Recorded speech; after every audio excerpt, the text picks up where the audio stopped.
இப்போ வந்து நம்ம சிக்கன் கிரேவி செய்ய போகிறோம். அதுக்கு ஆயில் போட்டதுக்கப்புறம்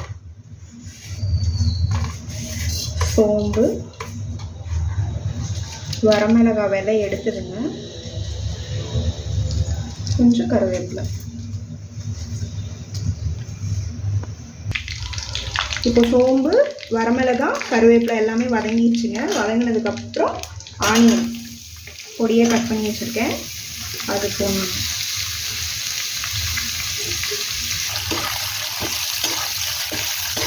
போட்டு நல்லா வதக்கணுங்க.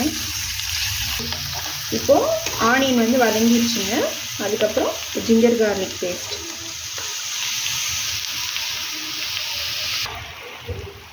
இப்போது லைட் தூள், இஞ்சி பூண்டு பேஸ்ட் வந்து வதங்கிடுச்சுங்க. வதங்கினதுக்கப்புறம் நான் வந்து கொஞ்சம் மஞ்சள் தூள், மிளகாத்தூள் ஒரு ஸ்பூன் போட்டுக்கோங்க.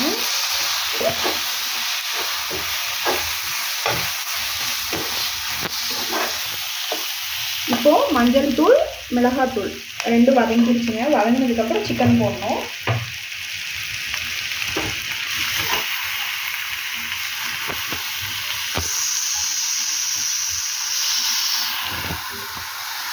சிக்கன் வந்து ஒரு 1 kg இருக்குங்க. இப்போது சிக்கனை வந்து கொஞ்சம் வதக்கிட்டுங்க. இப்போ சிக்கனை வந்து வதக்கிட்டு கொஞ்சம் ஒரு 2 பெரட்டிட்டு வீட்டில் அரைச்சி வச்ச மல்லிப்பொடி, இப்போ 1 kg சிக்கனாங்க, அதுக்கு வந்து இதில் 4 ஸ்பூன் போடுறேன் நான்.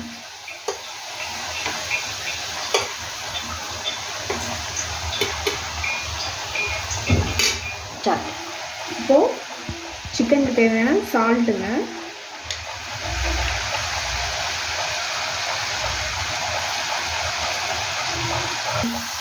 சால்ட்டு போட்டு நல்லா பரட்டிட்டுங்க.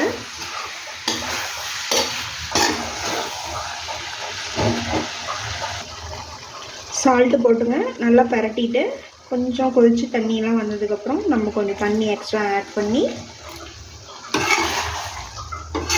நல்லா கலந்து விட்டுட்டு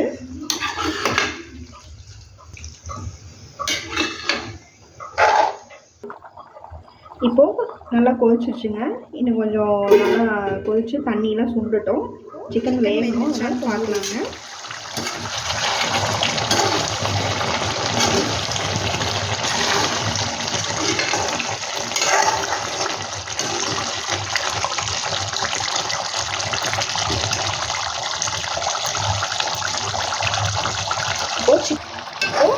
சிக்கன் நல்லா வெந்துருச்சுங்க.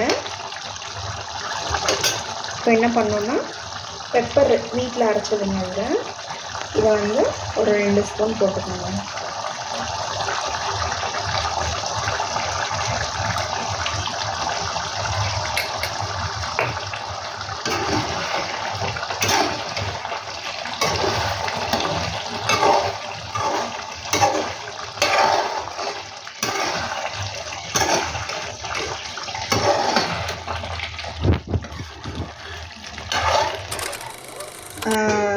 சிக்கன் பார்க்கலாங்க.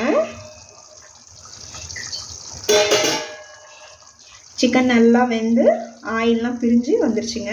இப்போ வந்து மேலே கார்னிஷ்க்கு கொஞ்சம் பச்சை கருவேப்பிலை, கொத்தமல்லி இலைங்க. ரொம்ப ஈஸிங்க, செஞ்சு பார்த்து சொல்லுங்கள்.